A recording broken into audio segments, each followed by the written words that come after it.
dear, when I was your age, I didn't know that I had a mind. So this mind is something which is relevant for everybody. So today we'll see few facets, few perspectives about how to deal with this mind. Now, we come from a tradition of Bharata. Bharata Desha is our glorious motherland. And there have been several saints who have, lived in this country and who have given us a lot of different beautiful compositions. One thing which is common across all saints is everybody was so content and everybody had a beautiful mind. They didn't have too many material things, right? But when it came to contentment, they were ahead of all of us. Can anybody tell me, only the high schoolers, who are these saints? Who is this one?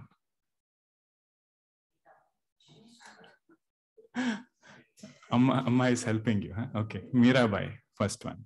Who is this one?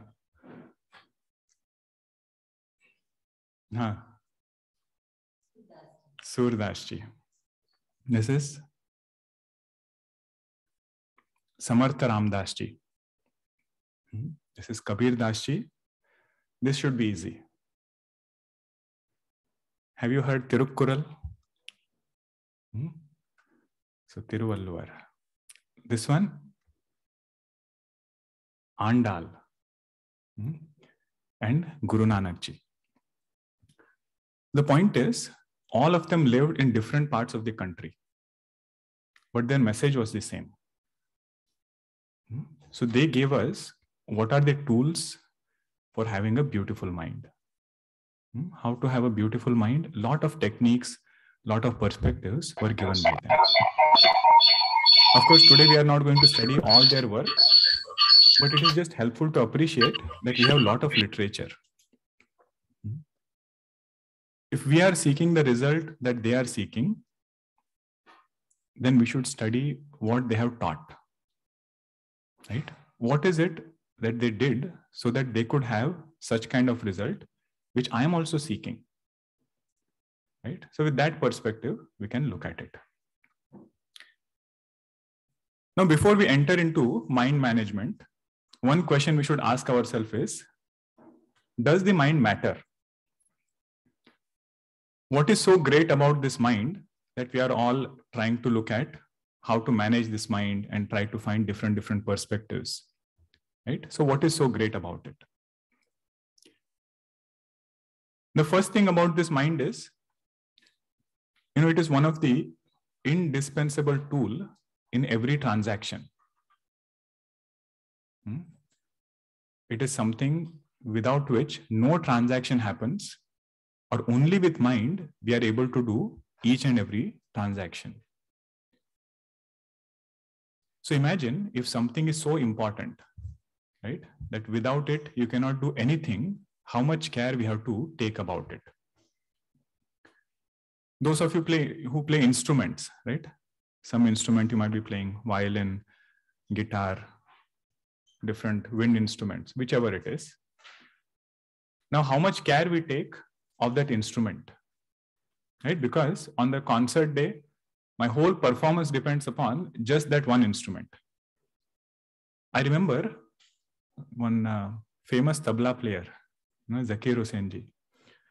He would say his guru, he took so much care that he would not allow him to play any sport which would hurt his hand.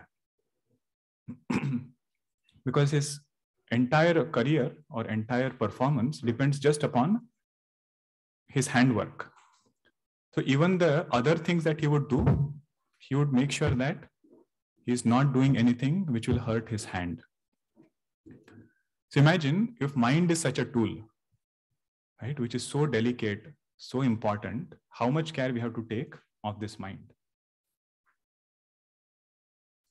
We do take care of different parts of our personality. right? So one part is called as fitness quotient, right? We take care of what food that we eat. We take care of exercising, right? Physical body is very well taken care of, or at least it should be taken care of, right? And we pay attention to it. We pay attention to our diet, so many things. We also take care of our intellectual quotient. One is called as fitness quotient. Second is intellectual quotient. All the Sudoku, right? That puzzles that come, or different types of intellectual, training that we do just to keep this mind more alert. All the things that we learn in universities, right? So that is taking care of our intellectual quotient. But what gets left out is the third one, which is called as emotional quotient. Lot of attention is given to body, lot of attention is given to intellect. But in the whole race, what we miss out is this mind.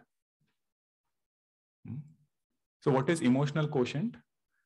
My ability to handle my own emotions, my ability to handle other person's emotion and not get affected in and through that. This ability is called as EQ. Okay. IQ we are familiar with. Fitness quotient we are familiar with. What it refers to over here is emotional quotient, which is regarding the mind.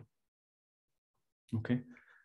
So the whole thing over here is one that is the most indispensable tool gets the least importance. What is the indispensable tool? The mind, right? It is so important, but it gets least importance. So that is why this mind does matter.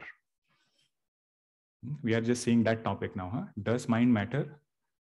The first perspective is it matters a lot.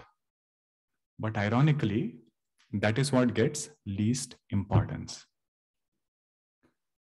Somebody in whom emotional quotient is fully blossomed, how will that person be? That person will be very, very simple. Not a simpleton. Very simple and straightforward. And with that ability, they are able to go through many life experiences. So this is the first part where emotional quotient is blossomed. All of you must have heard the story of Shabariji. In Ramayana, her story comes. Her guru told her that you just take Bhagwan's name. No questions asked. She did not ask any questions, just started taking Bhagwan's name, and Bhagwan gave her darshan. But how come she got this kind of, guru who came and told her with so much of confidence that just take Bhagwan's name, he will come and give darshan? It is said Shabariji would go to her guru's ashram and do seva there unnoticed.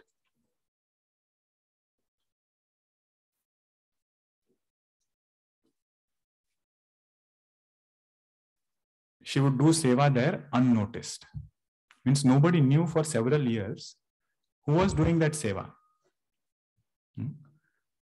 And her guru one day comes early. He used to go to the river, to do his regular things. He comes little early and then he sees Shabariji doing all that seva over there.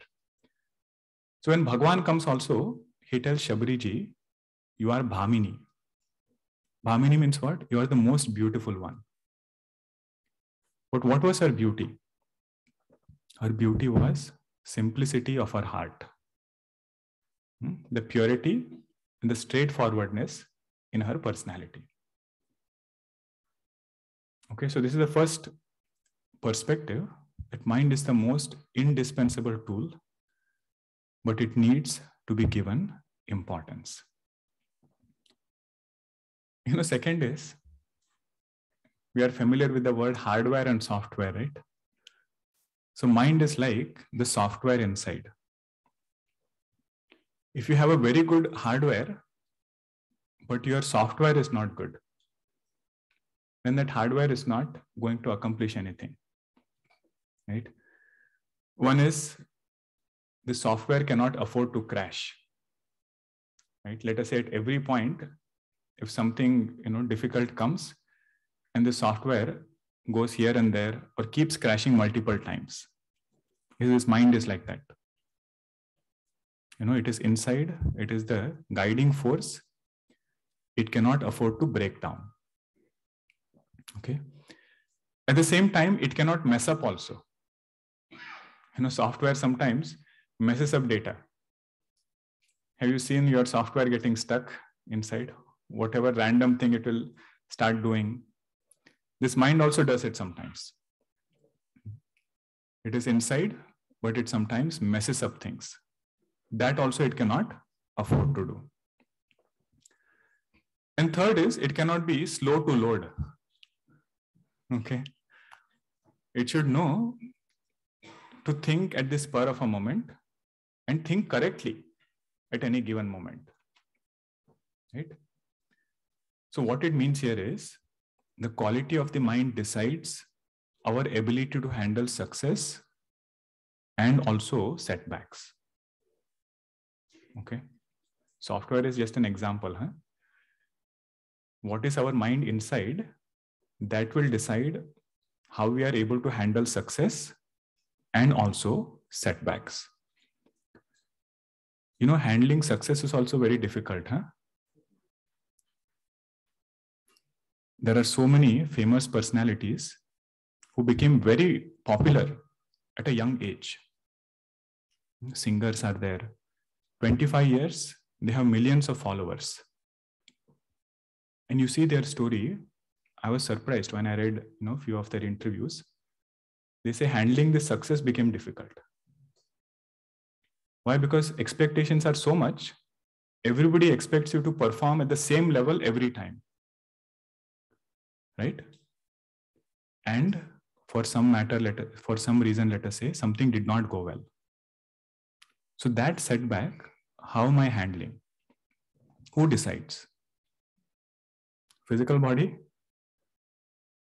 Body is inert. Intellect has other knowledge. It knows physics, it knows science, it knows music. But how to handle success, how to handle setbacks, mind decides.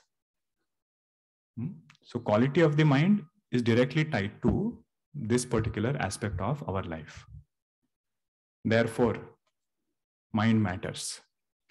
We have not even entered into the main topic. Main topic is how to manage the mind. We are just looking at why does mind matter? What is the first point? Why does it matter? It is the most indispensable tool. I will ask later, what are the points we saw today? Either you note down or you register. Second point is, it is like the software inside. It will decide how is my response to success, how am I handling setbacks. This is the only knowledge which will teach us that. How to be successful, there can be many, guidance. There can be many perspectives. But how to gracefully handle setbacks, that is the forte of spiritual knowledge. Okay. So far, so good. All of you are with me. I know it's a little early, 8:30, but I hope you are flowing with the thought. And you will see this even in our own friend circle, family. That same situation doesn't affect everybody in the same way. Right? If, let us say, the Wi-Fi goes off in the home, everybody doesn't get affected in the same way.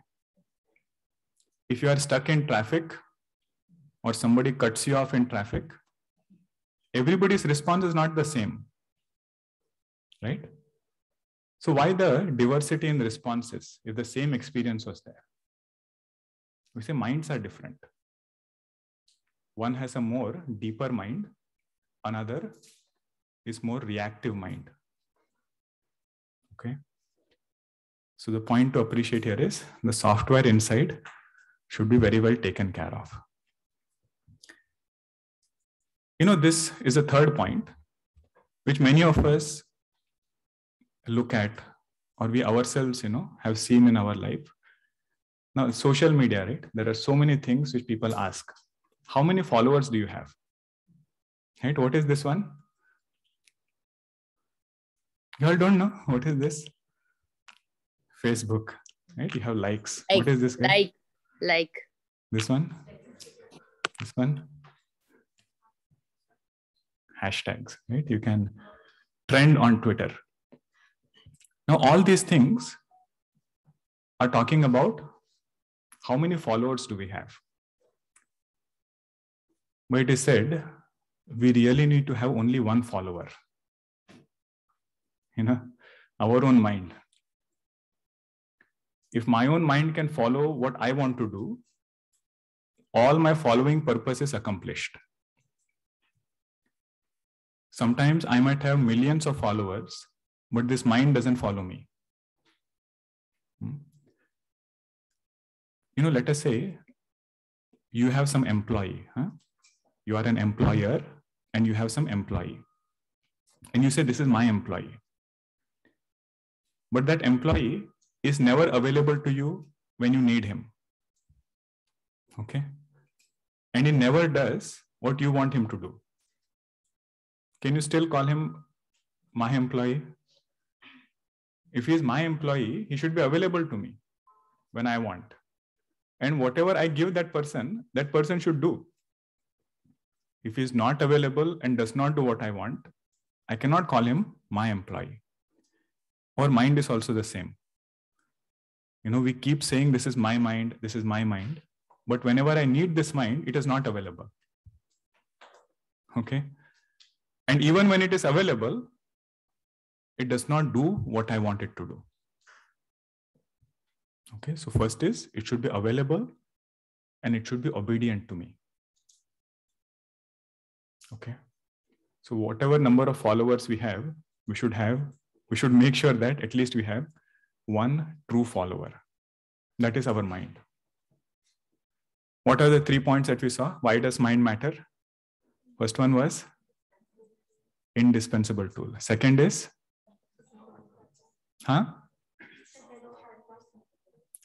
the mind is the software inside. Third is, make sure that we have one true follower. No matter how many other followers we have, mind should be our follower. Vedanta means thinking. You should not get tired of thinking. We will keep asking questions. We'll keep seeking answers. Okay, so first question we had asked was, does mind matter? Now, second is, what makes the mind? Whenever you see any cake or you see any other kind of ingredient, right? Any other kind of dish, the main question you ask is, what is it made up of? Right? So if you ask about the mind, what is this mind made up of? What do you think? Any answers? Thoughts and emotions. Is there a difference between thoughts and the mind? Or is flow of thought itself called the mind? So what is thought made up of? Emotion itself is called a thought, right? If I have anger thought, that is called angry emotion. So what is that anger thought also made up of? And now you see what Vedanta says. Vedanta says our thoughts are made up of the food that we eat. The food that we eat makes up our thoughts. The subtle part of the food that we eat makes our thought. This is from Upanishad. the gross portion of the food that we eat is rejected out of the body. The medium portion of the food that we eat forms the nutrition part, right? All the other vitamins, omega-3, and all other kinds of nutritional values. That is the medium part of the food that we eat. The subtle part of the food is what forms our thoughts. That is why in our tradition, they have a very simple saying. They say, Jaisa anna, vaisa man. Means as the food that we eat, Jaisa anna, vaisa man. Means being very, very careful of even the food, that we intake inside. Now, it is not the nutritional part of food. It is talking about the emotions with which the food is cooked. That is what is the subtle part of the food. Now, outside food, if we eat, it might be good in nutritional value. It might be organic. It might be vegan, plant-based. All things might be there, but we don't know what are the emotions with which it is cooked. In Mahabharata, there is one story when Bhishma Pitamaha is on the bed of arrows. It is said at that time, Draupadi goes along with Yudhishthira to meet Bhishma. And Yudhishthira asks some question to Bhishma, and Bhishma is telling about dharma. Some things about dharma. And it is said Draupadi laughs. When she just smiles looking at Bhishma is talking about dharma now. Bhishma says, I know why you are smiling. You are referring to that incident when she was humiliated in the court. And then Bhishma says, because I was eating Duryodhana's food, my mind was clouded. He says the means by which food is procured, that affects the mind. So I was living on Duryodhana's food. So what is dharma and what is adharma? That distinction was not clear for me. So in Mahabharata, this story comes. I had also seen another interview, of one. He had background of philosophy, but he opened a school for all the children in the UK. And he said something very interesting. There was an interview going on. They were asking him, what do you teach in your school? He said, we tell the children, before we teach you Keats and Shakespeare, we should learn how to cook our own food. Very simple food. So the children would gather, chop all the vegetables or whatever they could do, wash the vegetables and everything. And every day they would have hot, home cooked food in the school. The point is, the food affects the mind. So more we can bring purity there, more it is easy to handle this mind. Now, second is, what is the question that we are reflecting right now? What makes the mind? Okay.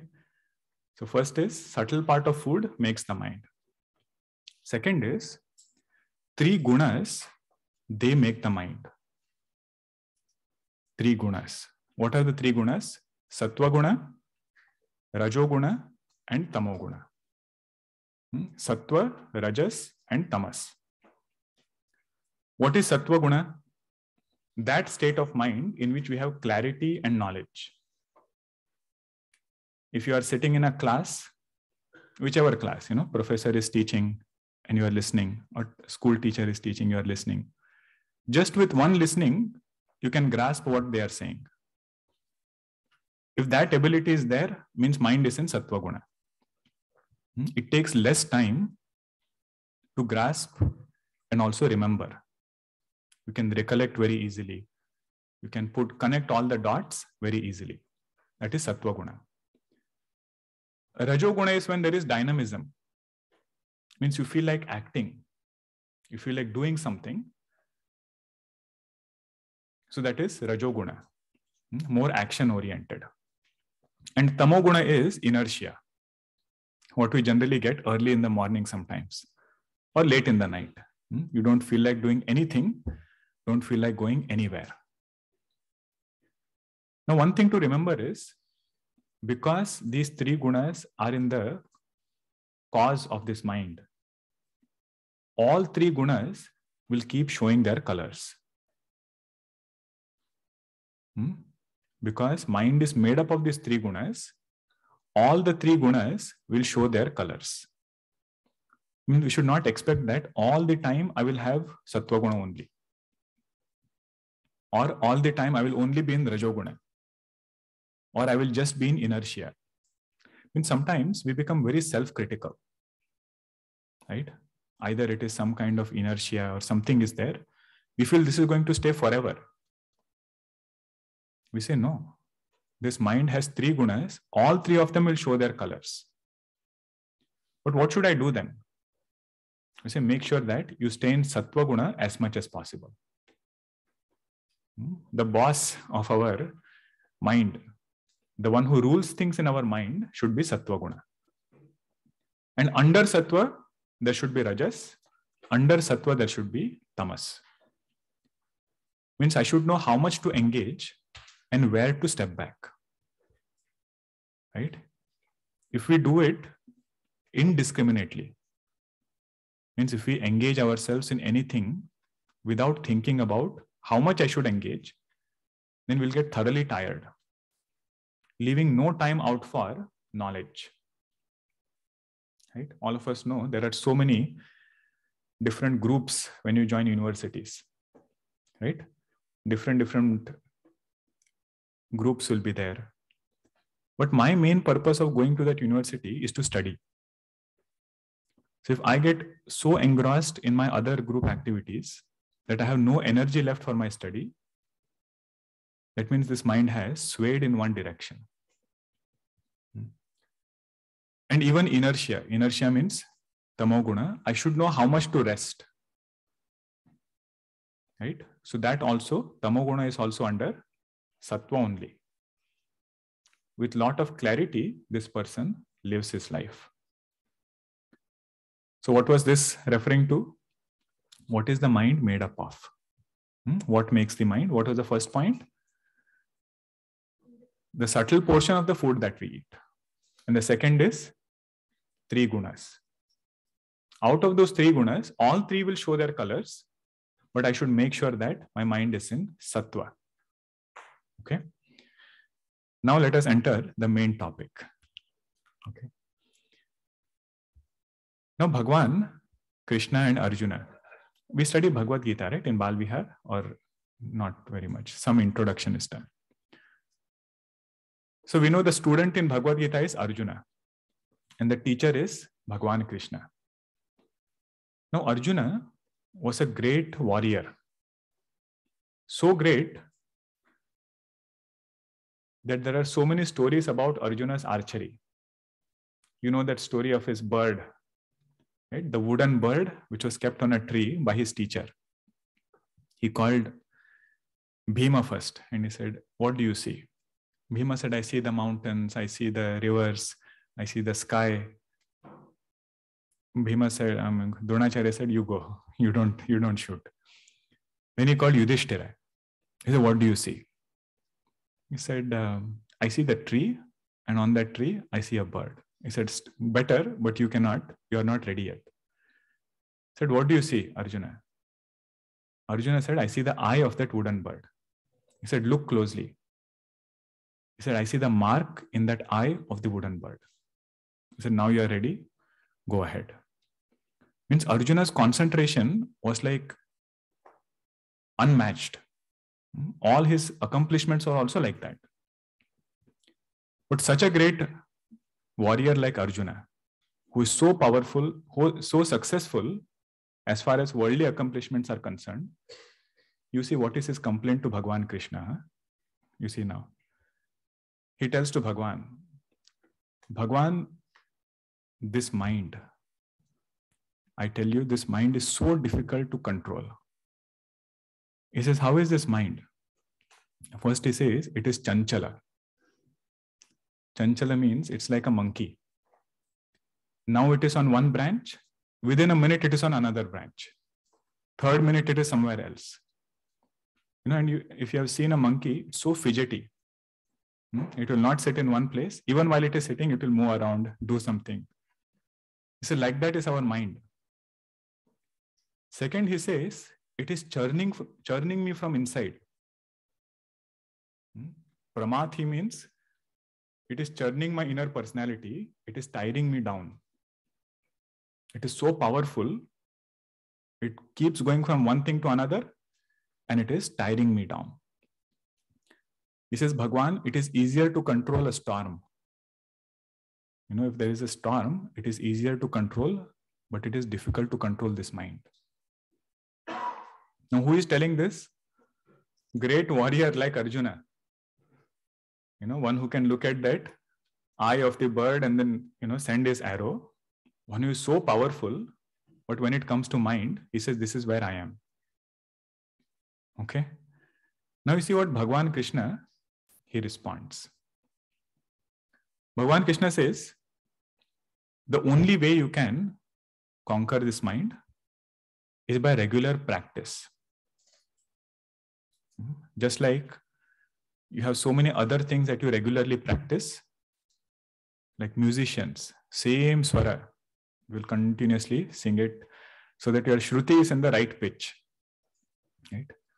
What is this basketball thing called when they directly put it in the hoop without touching the ring? Slam dunk. Who said that? Oh, behind. Okay. I thought it came from here.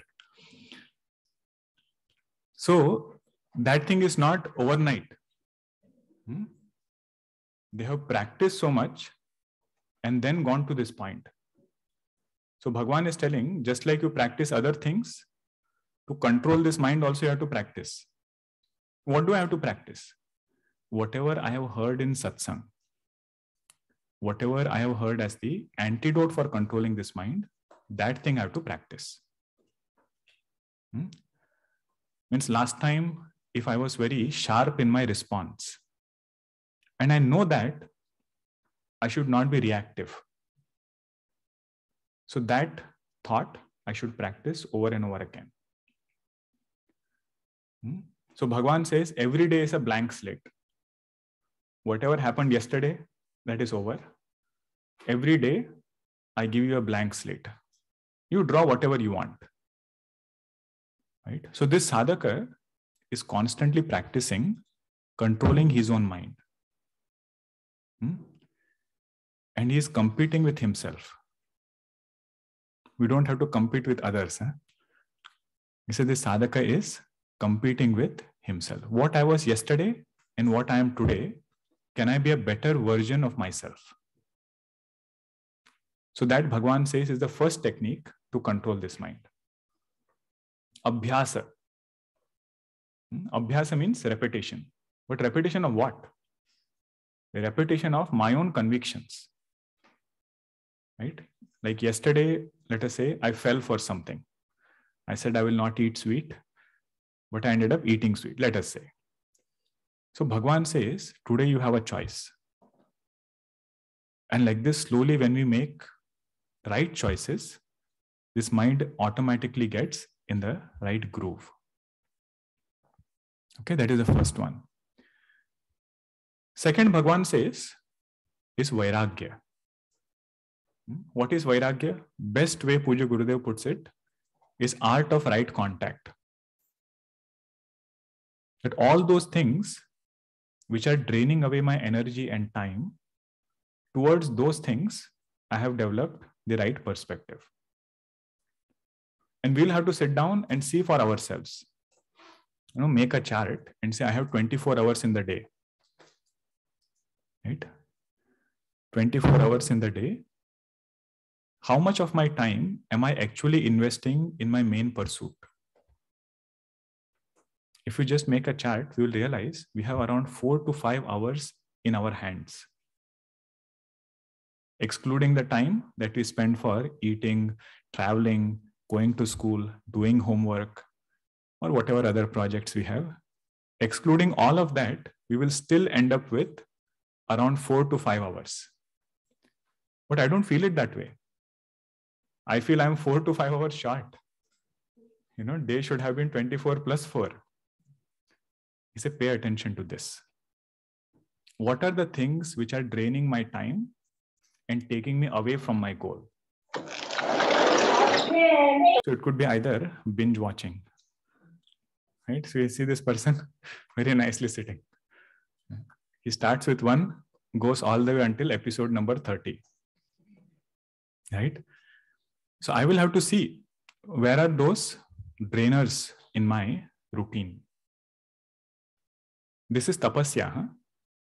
Tapasya means what? Plugging all those sources in which our energy gets leaked out. Tapasvi means that they're able to conserve their energy and invest it in the right direction. Okay. All this is from Bhagavad Gita. I'm just presenting in a different way, but these are all Bhagwan Krishna's time-tested techniques. Asamshayam mahabaho manor durnigraham chalam. Then abhyasena tu kaunteya vairagyena cha gruhyate. So these are very broad techniques. Bhagwan is not giving details. He just said, do practice and then have the art of right contact. Okay. But in other places, Bhagwan will give specific techniques. Okay, so that we will see now. Pay attention. Okay, what was this question about? This is the dialogue between Arjuna and Bhagwan Krishna. It's somebody who is so successful like Arjuna is having question about mind. He says, this mind is churning me from inside and it is so fickle. How should I look at it? So Bhagwan gives several perspectives. Okay, so that we will see. Okay, so this is about how do we manage the mind? 4 techniques from Bhagavad Gita. Just write the main topic. You should be able to elaborate. Okay, if you catch hold of the main topic. All of you are with me so far, or am I going somewhere else? You are following me, right? We are in tune. Okay. First thing Bhagwan says is, nothing in your mind is there inherently. Meaning what?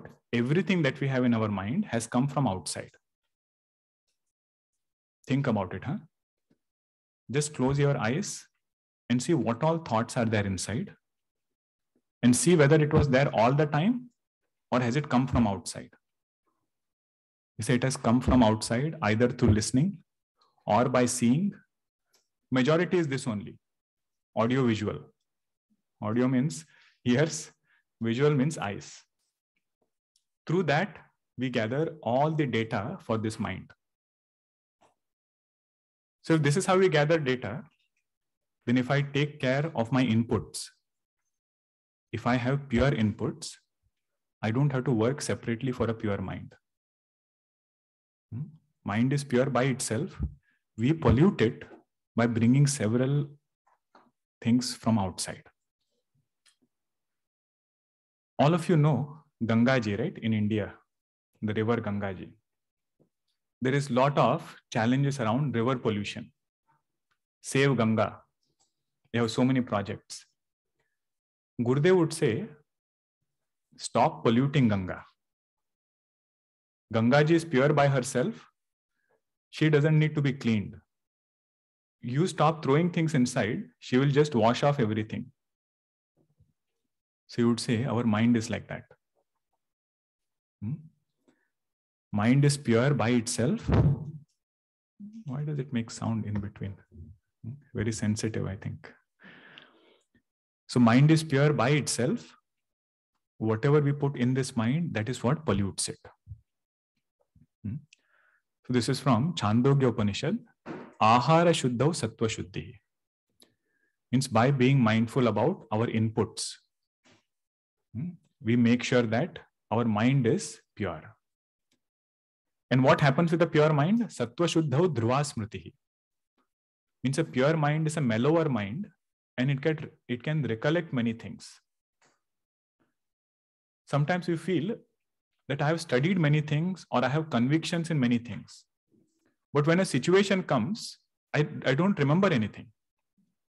I end up doing the same thing which I have done in the past.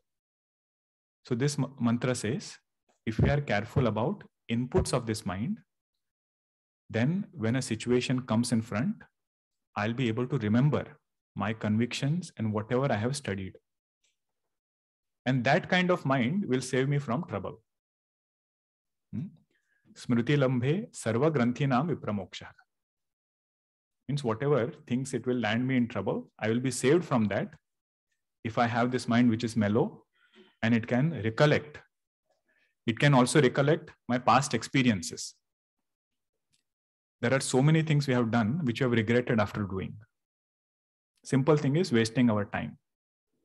Right? You might have said, oh, I did this thing, 4 hours went, I did not get anything. But next time we are faced with the same situation and we still end up doing the same thing. Right? Means what? This memory is not very clear. So here it says, if our mind is mellower, this mind will guide us in the right way. It will tell us, see, last time you did this, 4 hours you wasted. Now don't do it again. So that is this mind. So the first technique of managing the mind is being very alert about the inputs. Feeding the mind healthy, mind will automatically be healthy. If you feed the mind right things, mind doesn't need anything else to be calm, to be mellower. Being very careful about inputs.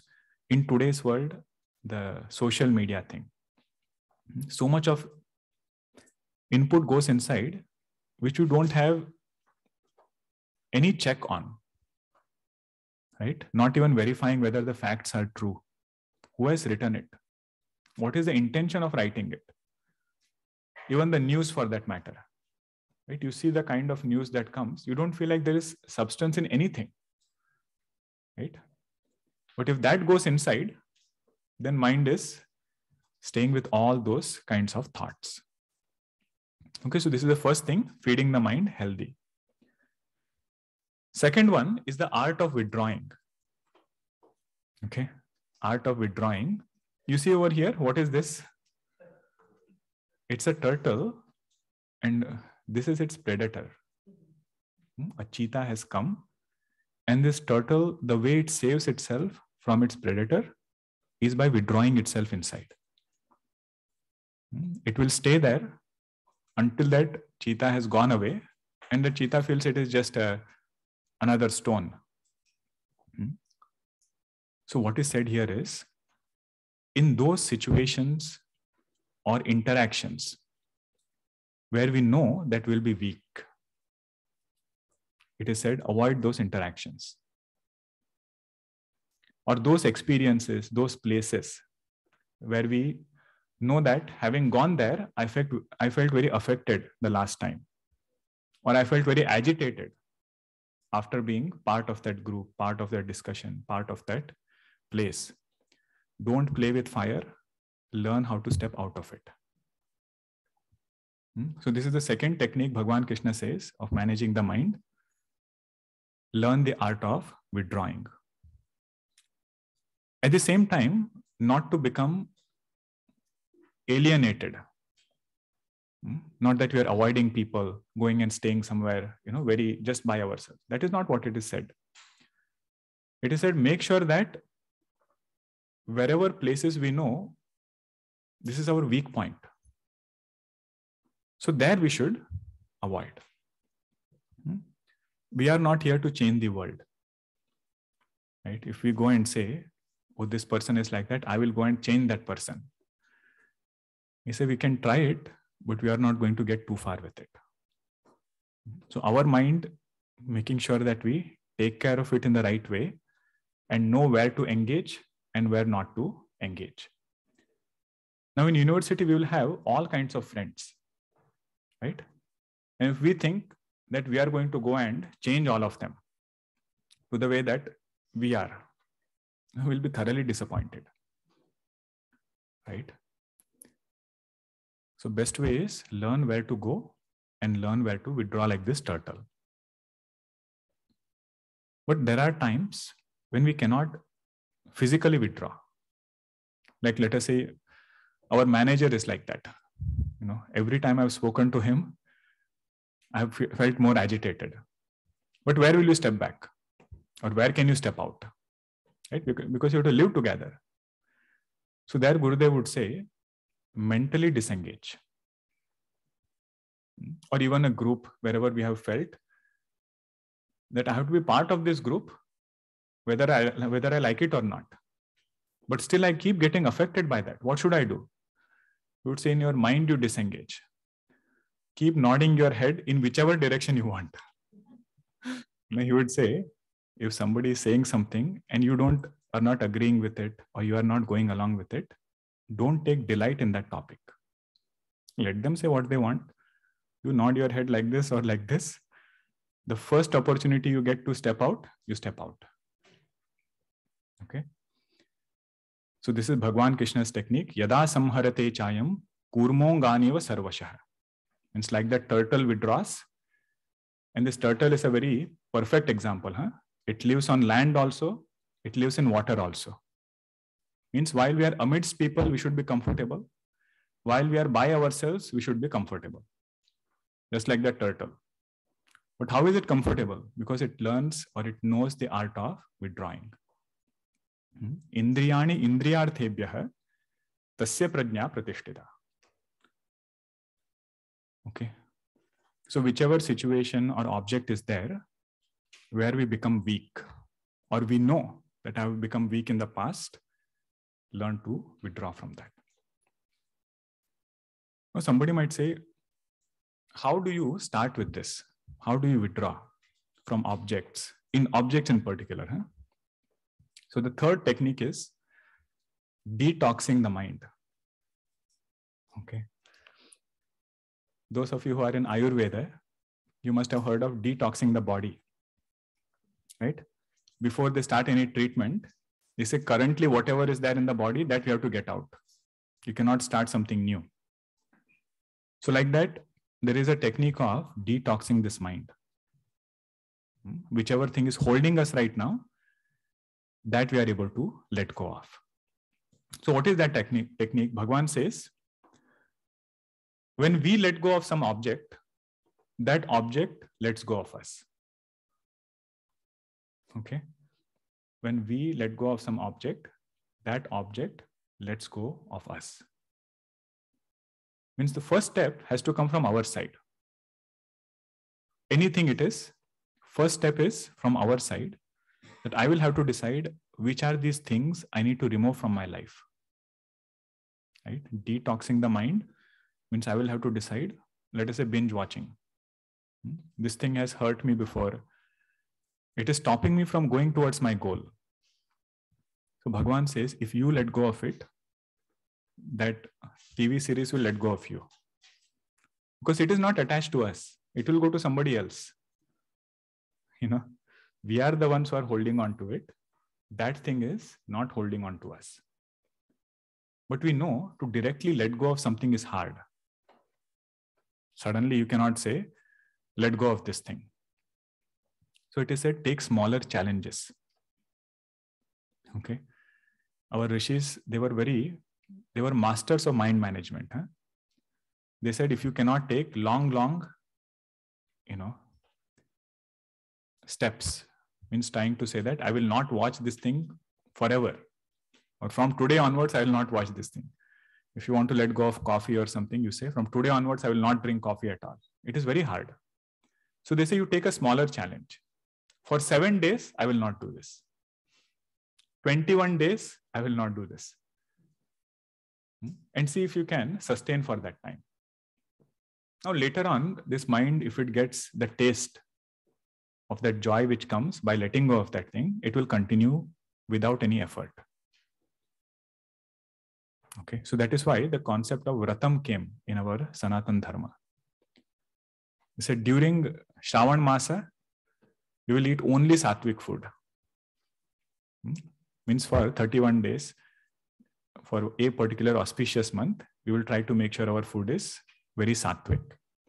So smaller time scale, if we can do it, then it becomes easier to let go. So we can do it with other objects, like screen time. You say during the day, not more than half an hour. Of course, half an hour is too strict. You can decide for your own self. Right? We have to start taking some kind of corrective measures where this mind can slowly tune back.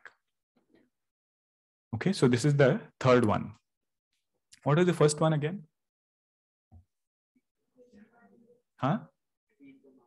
Feed the mind healthy. Second one is art of withdrawing. Third one is detoxing them. Very good, very good.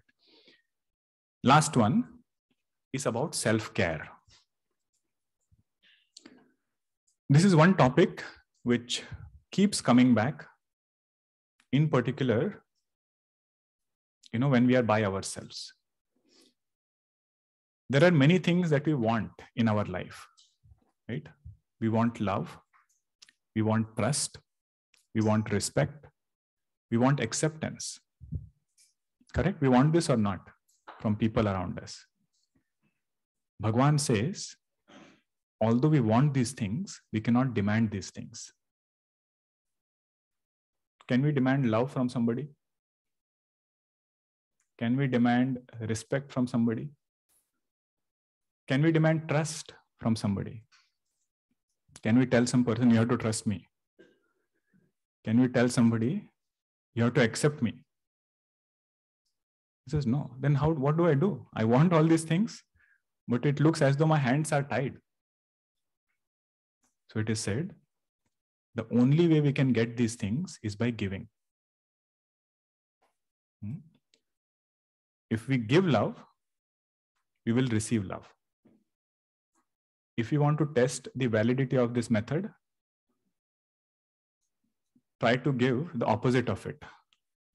Try to shout at somebody and you see what we get back. Right?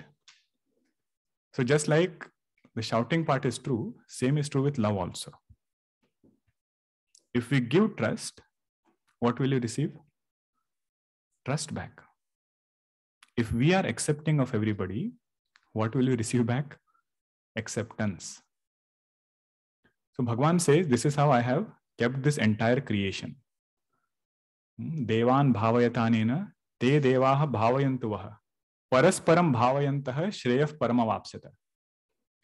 Means whatever we want in this world, everything is kept. All we have to do is give it and take it back for us. We cannot demand it. Only way we have is giving. Parasparam bhavayantaha. There is one story in Purana where Devas and Asuras, they're always fighting. Devatas, right? The gods and the demons, Asuras, always fighting. One day Lord Vishnu thought, let me call both of them to Vaikuntha. I will give some advice to both of them so that they can not fight as much. So Bhagwan called both of them. He spoke to them for some time. And he said, eat dinner and go. I have arranged a big feast for all of you. Make sure that you eat dinner and then go. So all the Devatas, Asuras, they came. And while they were entering the dining hall, there was something very strange.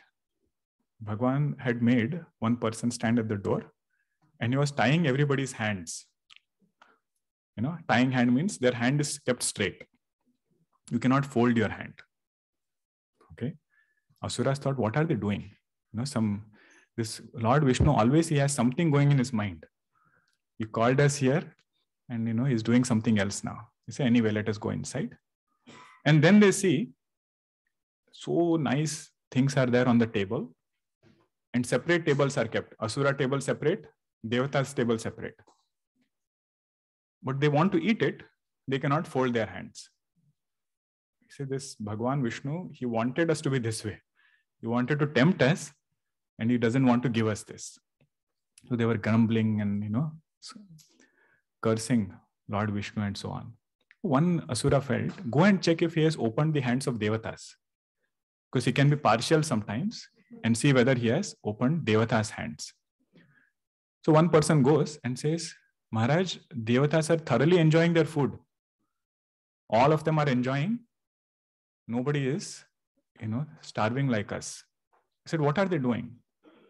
He said, they have sat on a table facing each other. One person is feeding the other person. Second person is feeding the first person.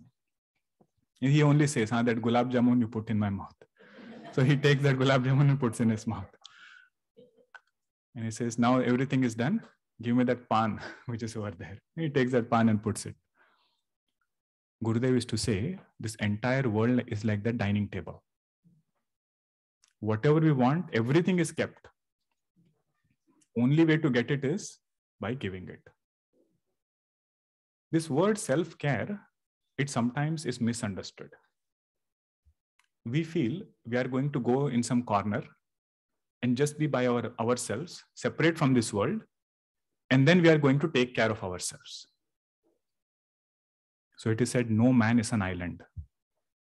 We cannot live just by ourselves, trying to take care of this mind in a silo.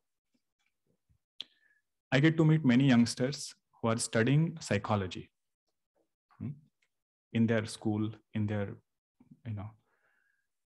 everyday life, who are having different practices. And we have a very nice discussion around what is Vedanta's perspective and what is psychology telling them. And we both can learn from each other. It is not that we are trying to change somebody's perspective or not. But this is one fundamental uniqueness in Vedanta. The concept of self-care is not independent of the world. Concept of self-care is not by separating ourselves into some corner and then trying to take care of ourselves. Vedanta says, you take care of others. In that, our care is already included. Wherever we are.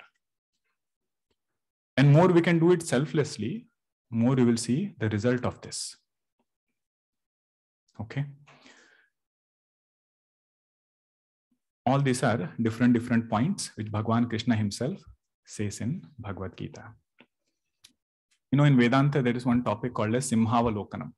Simhavalokanam means like a lion goes in front, stops for some time and scans through its surrounding. And then it goes further. So means recap in Vedanta is called as Simhavalokanam. Time and again we do it, we get a better hold of the topic. Okay, so what are the things we discussed today? Does mind matter? What are the 3 points? You can raise your hand so that one person can loudly speak. You should tell your name and go. My name is Monica and the mind is indispensable. Very good. Second one? Oh, I have to pick. See, like that you should raise your hand. I also feel good, right? Very good. Yeah. A bunch, and it's the software inside the body. Software inside the body means whichever situation we face, mind is going to decide.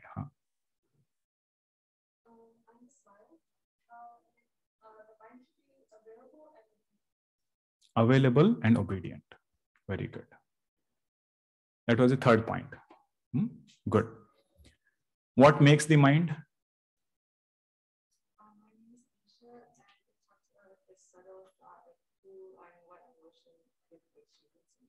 Right. The subtle part of the food that makes our mind, the emotions that go into cooking, that part. Now somebody from there, nicely we are going in this. Next point, what is the mind made up of?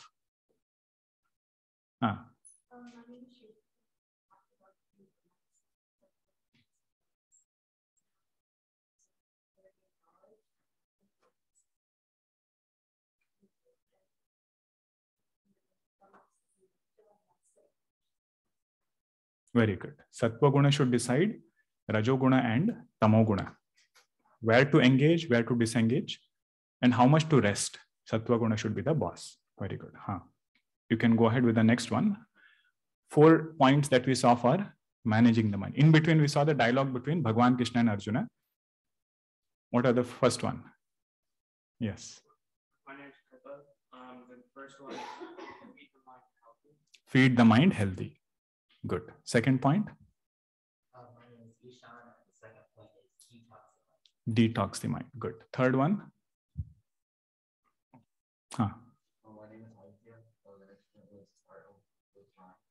Art of withdrawing. Very good. Last one.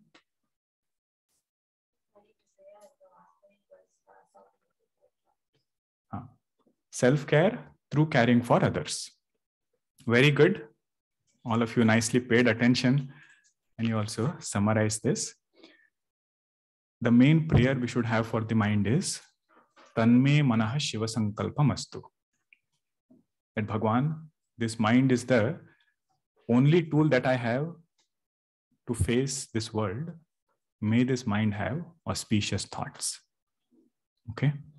Whichever prayer we are doing, I hope all of you spend few minutes in front of your altar every day. If not, today is a very auspicious day to start. Okay? You don't have to worry about Sanskrit mantras, how long you spend. Nothing of that sort. Just every day before you go to school, whenever you get time, even if you want to do it before you go to bed. Few minutes, just close your eyes and have this prayer that Bhagwan, may my mind have auspicious thoughts. If that is there, everything is taken care of. Right? So with that, we'll conclude the topic. Thank you all. It was so nice to meet all of you in person. If you do come to San Jose, do stop by. We have an ashram there. And we also have a very good, Yuva Kendra group. We have a lot of retreats and events. And Swamiji does a session over here, Yuva Gita session. So do look out for them. Whichever university you are in, right? Many of you will go out. Many of you are here. Do stay connected because there is so much to learn. Right? All these topics we saw today, we just breezed through it. Every topic you can reflect for 1 hour and discuss also, not only keep listening, because this format was like this. We just went through a discourse, but you can always reflect on these topics. Okay. Om Purnamada Purnamidam Purnat Purnamudachyate Purnasya Purnamadaya Purnameva Vashishyate. Om Shanti Shanti Shanti. Harihi Om Shri Gurubhyo Namaha. Harihi Om. Thank you, Sohamji, for sharing techniques of mind management. So the next session will be after a break of 15 minutes. For those of you who want to offer Guru Dakshina, please do so with the envelopes at the corner of the table there and collect your Prasad Pustika from Sohamji. Yeah, the next session would be for Balvia students. High schoolers. There are questions here, but also if you have anything to ask, you can feel free. Close-knit group. And Hariom to those who are joining us online.